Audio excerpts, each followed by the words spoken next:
Episode 16. Welcome to the Live Fit podcast with your host, Glenn Johnson. Today you will learn techniques for permanent weight loss and improved overall health. Yes, it is time once again for the Live Fit podcast. This is episode 16.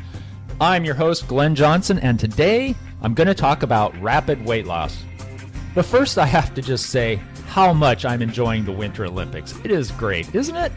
I just finished watching the short track relay speed skating, and it was so exciting. Came right down at the end to Russia and the U.S., almost neck and neck. I thought the U.S. was going to get it. They were leading for a little bit, and then I thought they were going to zip around at the very end and take it, but nope.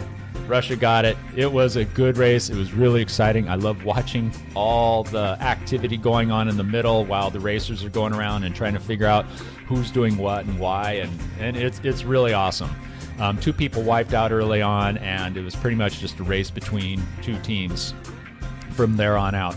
I also like the long track team pursuit. That one's pretty fun too. Not quite as exciting, but it's still just beautiful and really elegant to look at. I also like, dichotomously enough, curling. Don't know why, it's just very soothing and pleasant to watch. It's not exciting, but it's pretty fun.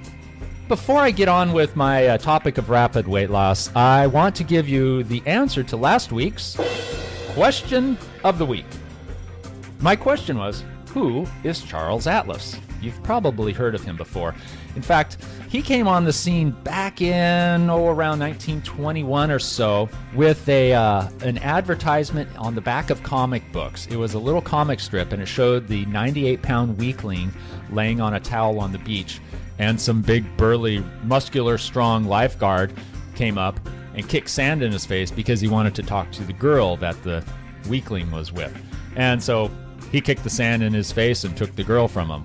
Then he found the Charles Atlas program of dynamic tension for strength building, and he came back to that beach and he took his woman back. So Charles Atlas sold this program a lot because there was a lot of people who really weren't into weightlifting, and with dynamic tension you don't have to have any equipment at all. Basically what dynamic tension is pitting one muscle against another. So, for example, I could do a move similar to a bicep curl with one hand while the other arm is pushing down and offering the resistance. So I'm working the bicep of one and the tricep of the other. And then, of course, you would switch to even things up. So you can do this type of exercise absolutely anywhere. On an airplane while you're sitting in your seat, in line, all kinds of things. It's a pretty good way of exercising. Now, it's not going to give you the muscles that Charles Atlas had. He did other things, but his program is pretty good for some quick and easy workouts that you can do with no equipment. In the early 20s, he was the most perfectly developed man. 2 years in a row, and they stopped holding that competition because they didn't see anybody who could possibly give him a run for his money after that.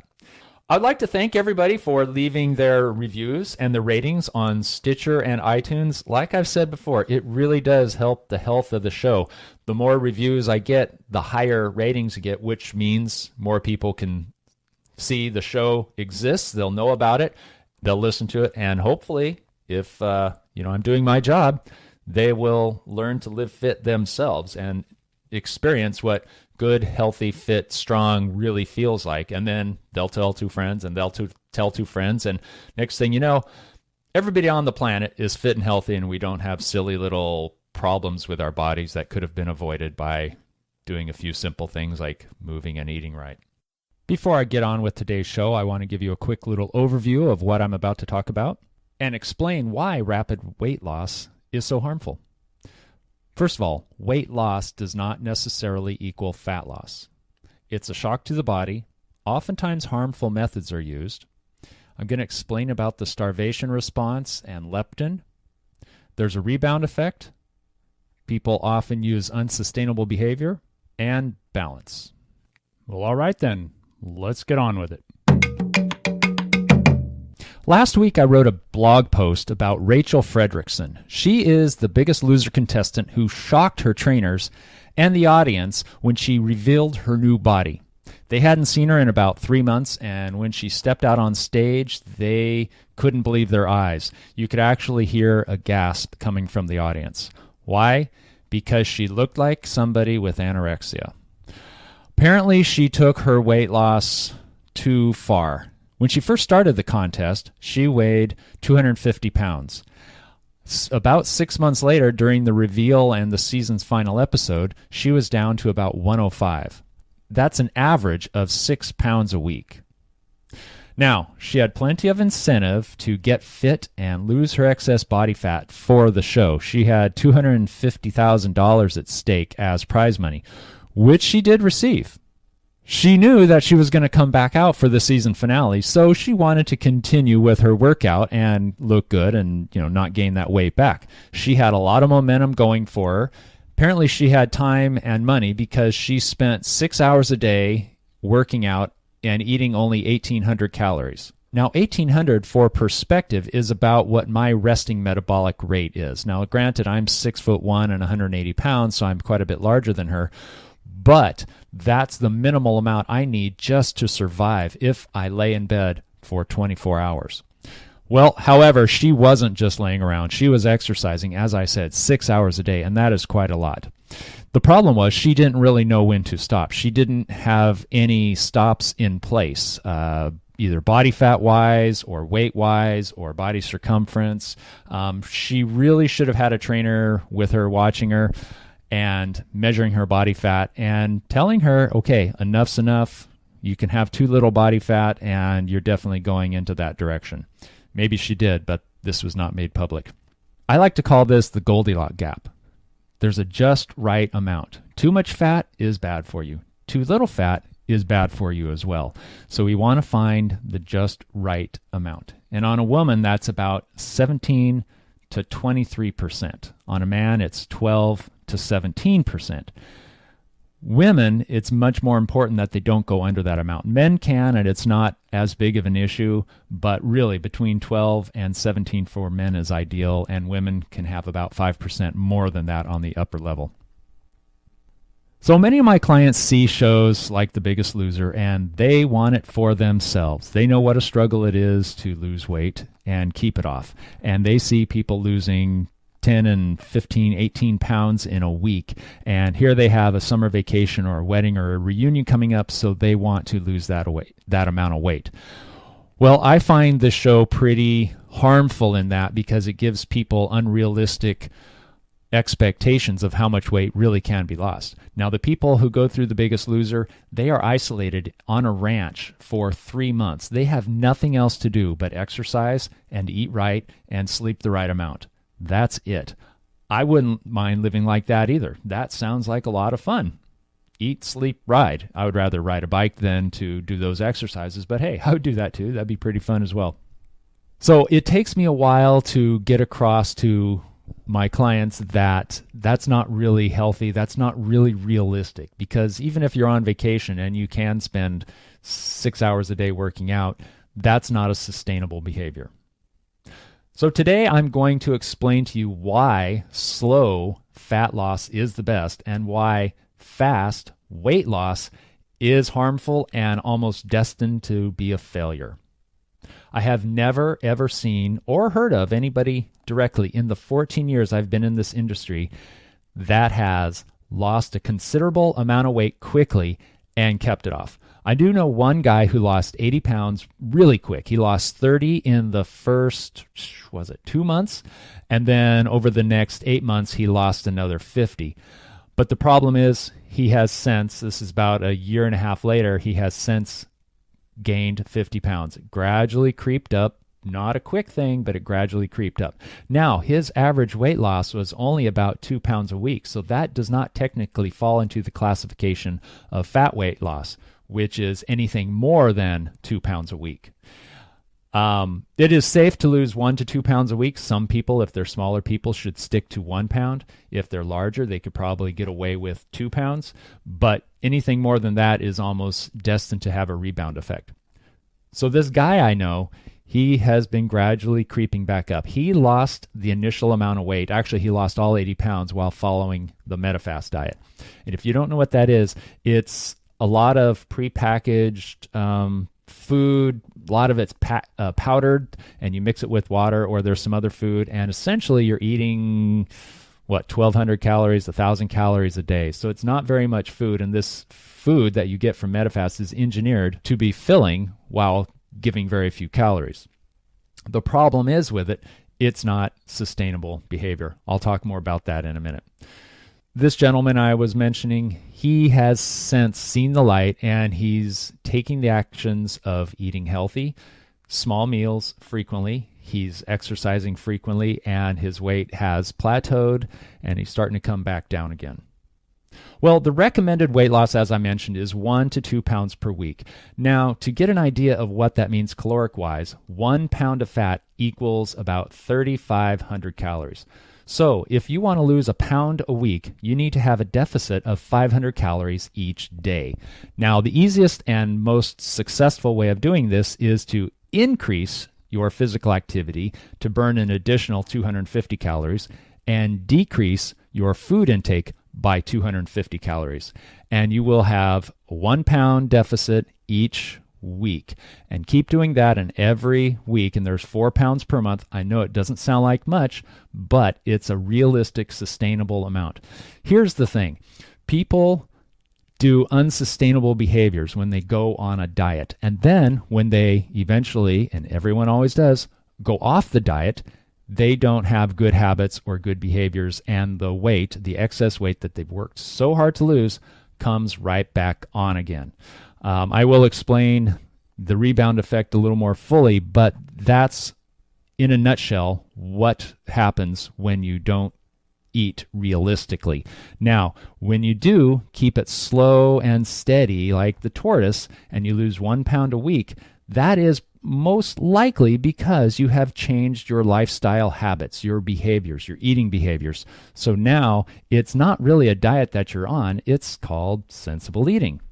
Another problem with losing weight rapidly is weight loss does not equal fat loss. If you're losing it quickly, it's probably not coming from fat. As I explained, fat is 3,500 calories. And yes, you can lose a pound on the scale, but that doesn't mean it came from fat. Because what is your body weight made of? Well, it's made of hair and skin and bones and teeth and muscle and water and food in your intestines and fat. That's right. So if you were to lose a pound, it could be anything. It could be water. It could be you went to the restroom. It could be stored carbohydrates in your muscle tissue. It could be fat. It could be some bone. It could be all of the above.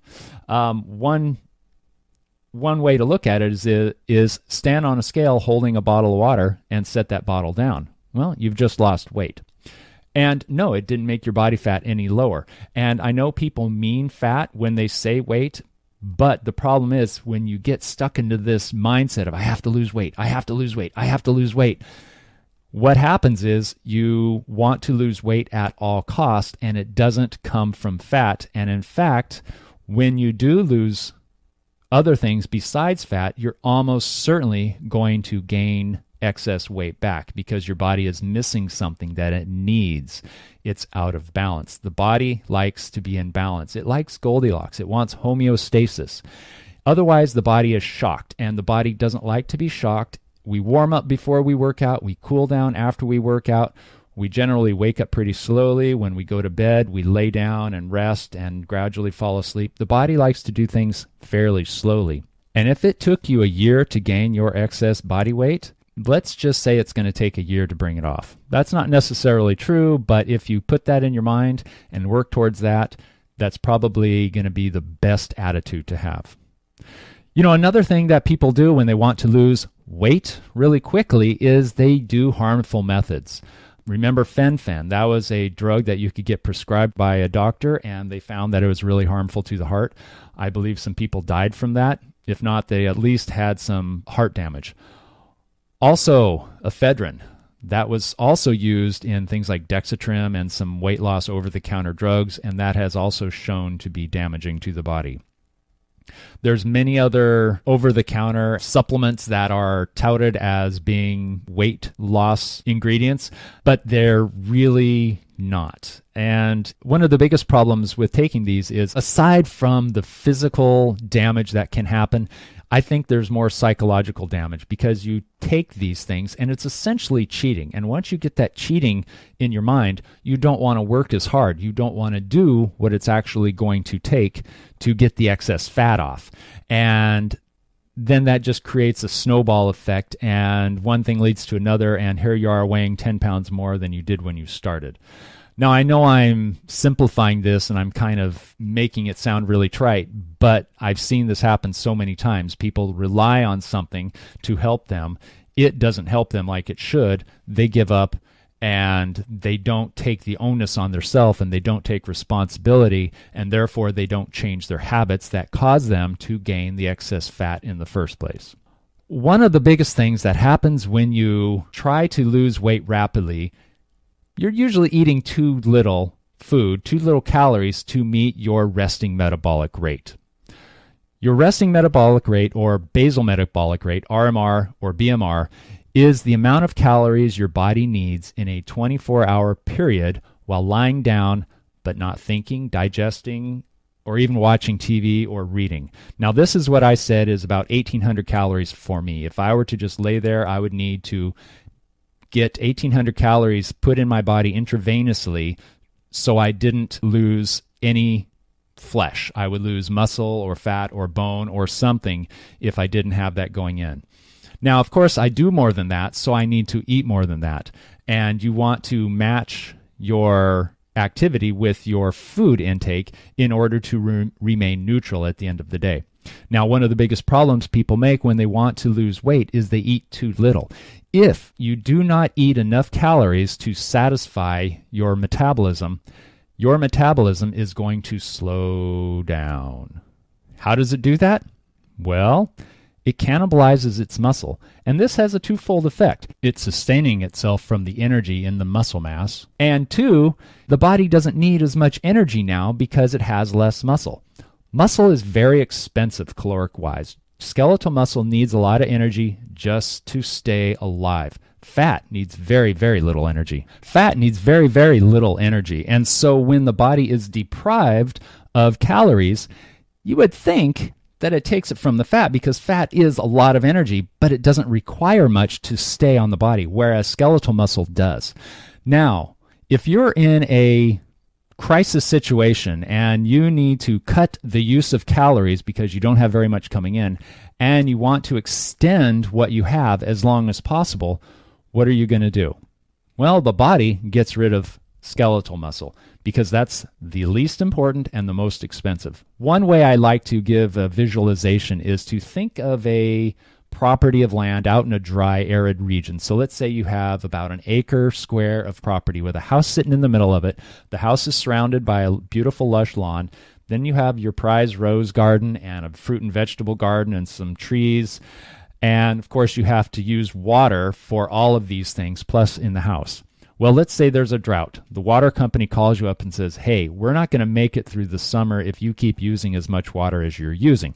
Can you please cut your consumption in half? Okay, so I ask you, what's the least important thing for your water use? Your cooking and cleaning and bathing in the house, your prized roses, your vegetable garden, your fruit trees, or your lawn? Now, the lawn takes the most amount of water. It has all those blades of grass that evaporate the water really quickly. It's very shallow roots, so you put the water on, it uses it or it evaporates. And it's also the easiest to bring back to life. Now, the grass uses the most water, and it's the least important out of everything there because you don't want to kill your prize roses. You don't want to kill your vegetable garden because there's your food supply, your fruit trees and all that. You don't want to stop bathing or washing your dishes. So the least important is the lawn. That's the same as your skeletal muscle. The body wants to stay alive at all costs. The brain, the heart, the skin, everything else is much more important for long-term life than the skeletal muscles. Yeah, I know. You say, well, then I wouldn't be able to walk or stand or anything. Well, that's okay. The body doesn't need that for life. You can lay in a bed and have zero skeletal muscles and still be alive. I'm not saying you'd be happy, but you'd be alive. And that's the number one goal for the body. Now, we are all descendants of people who have been through hard times, and these hard times often would come every single winter when food is not prevalent. We are descendants of people who were able to survive famines. That means when they had food, they were very efficient at storing that food in their bodies as excess body fat or maybe even as some muscle mass. And they were also very efficient at using those calories very slowly throughout the winter until food was prevalent again. So they could build muscle and store fat and then gradually use it over the wintertime until food came along again in the next spring. The problem is now food is prevalent. We have food all over the place. There's in vending machines, and they're on corners, and they're in office supply stores, and there's grocery stores and mini marts all over the place. It is not at all hard to find food. And so what do? We eat it. Trouble is, a lot of this food that we see is pretty bright colors and wrapping and packages and nice marketing, and it's very appealing and it tastes good. And so we eat that too. But we don't need it. We really don't need to eat candy bars when we're in the checkout line at Home Depot. Even if you're hungry, that's not the kind of thing you need. So since we are so good at storing this energy, now that food is prevalent, we still store it. Our bodies don't know that, hey, our next meal is just a few hours away. Yes, we can teach it, and that's what my program does, is I teach people to train their body to burn fat and feed their muscle. That is a very important thing if you want to lose excess body fat. You need to eat for your muscle, not for your fat. The best way to gain fat is by eating infrequently and eating sugar and all these high processed carbohydrates that we see all over the place. Chips and pizzas and tacos and tortillas and all those things. So we want to feed our muscle and starve our fat. And that's what my program does. Now, the starvation response, when you don't get enough calories, triggers leptin to decrease. Now, leptin controls appetite. It also modulates your metabolism, and it promotes fat burning. So when leptin levels are low, the body feels more hungry. But it also triggers your metabolism to slow down and decreases the burning of fat. Now, isn't that exactly the opposite of what we want? We eat less food so we can, with the intent of burning fat, but it has exactly the opposite effect.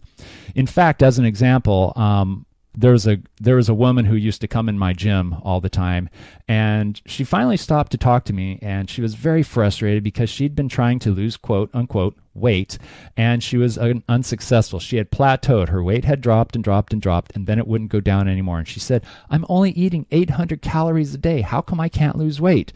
And I went, "Whoa, geez. Let me tell you something about that." So I told her everything I told you, and it took about 2 weeks to convince her that she needs to actually eat more. She needs to eat in a certain way also, but I got her to go from 800 calories to 1,000 and bump it up one more time after a second week to 1,200 calories. And then she came back after that week, and guess what? She had lost weight.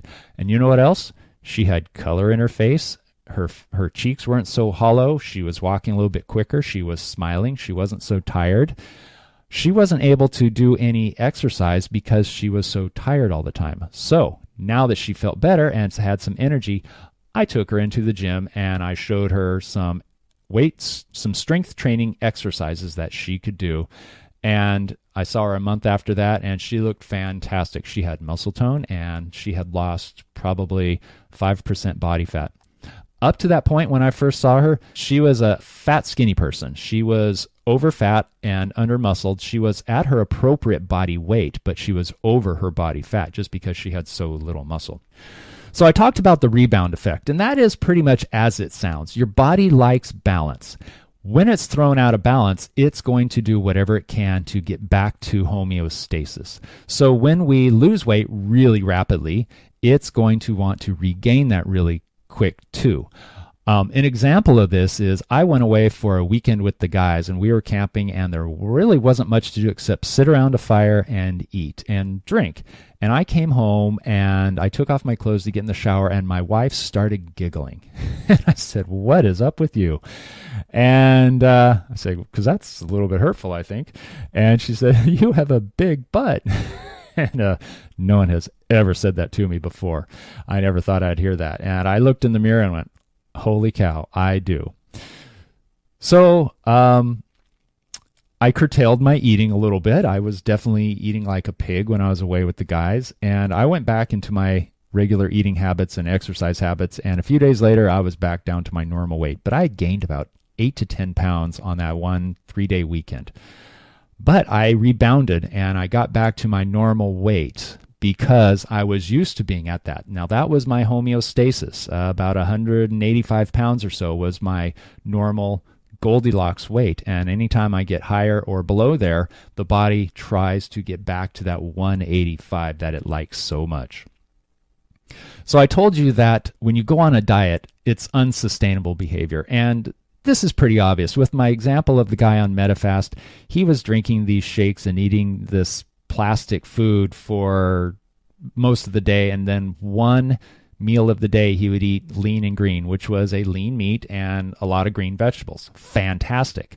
But he got really sick of that. So after the 10 or 12 months he did this, he said, I'm never doing that again. And he started eating real food. And yes, he gained weight, but he eventually came to light. And now he's eating whole natural foods and exercising. But the thing is, that Metafast is not sustainable. You can't do it for long. And they don't intend for you to do so. They want you to bring your weight down and then eat in a sustainable, manageable manner. But the problem is, people don't know how to do that because they've been doing this other thing for so long. So that's one thing my program does, is it teaches people how to eat sustainably for life. Feed your muscle, starve your fat, do that for the rest of your life, and you will feel all right. Now, the last thing I have to say is, for most people, it took years to gain the excess weight. Most people from the time they turn 25 gain about a pound a decade, 1 to 2 pounds a decade for the rest of their life. Now, that doesn't sound like a whole lot, but a pound in a year, that's not that much. But at the age of 35, now they weigh 10 pounds more. 45, 10 pounds more than that. 55, now they're 30 pounds heavier than they were when they graduated college. That starts to add up on you. And granted, some people gain more, but 30 pounds is still a lot of excess body weight. So we need to learn how to eat right for life. Exercise is certainly a big part of that. And my program teaches people who don't like to exercise how they can work it in to their life easy, painlessly, and really quick, about 9 minutes a day. That's not bad. Now, it is important to exercise. You cannot achieve a fit body without exercise. Food is only part of the equation. People ask me all the time, how much of a percentage is exercise or nutrition for weight loss? And I say, it really depends on the person. Some people are already pretty active, and increasing their activity isn't going to change much, but they eat too much food. Other people, they don't eat very much, but they're also not very active, and so they have excess body fat. If they just bump up their activity level, things like walking instead of driving for anything under a mile, that is all it takes. Some people, they drink a lot of sugar sodas, and all they need to do is cut out that soda, and their excess body fat goes down. They start losing weight right away, feeling a lot better. So it really varies. So you do need to exercise. You do need to eat sensibly. And if you do that in a smart manner, you will lose your excess body weight. The body wants to retain and maintain homeostasis. It likes Goldilocks. So just to recap what I just told you, a pound of fat weighs 3,500 calories. Spread that out over a week and you can lose a pound a week. Weight loss does not equal fat loss. Rapid weight loss is a shock to the body. People often use harmful methods to lose weight. The starvation response, I talked a long time about that. I threw in the leptin response and the rebound effect, and also unsustainable behavior. And finally, it took you years to gain it. Give it some time to come off. Don't be in a hurry. It won't work in the long run. I thank you, and your body will thank you. Well, that's my show for tonight. I'd like to thank everybody for listening, but I would like to say this is a good time to bring up my ebook. I recently published an ebook on Amazon. It's called Reduction, a Diet Overview. It's a history and encyclopedia of reducing diets or weight loss diets. You can find it on Amazon, and I will have a link for that in my show notes at livefitpodcast.com. And now for this week's question of the week. This one is a multiple choice.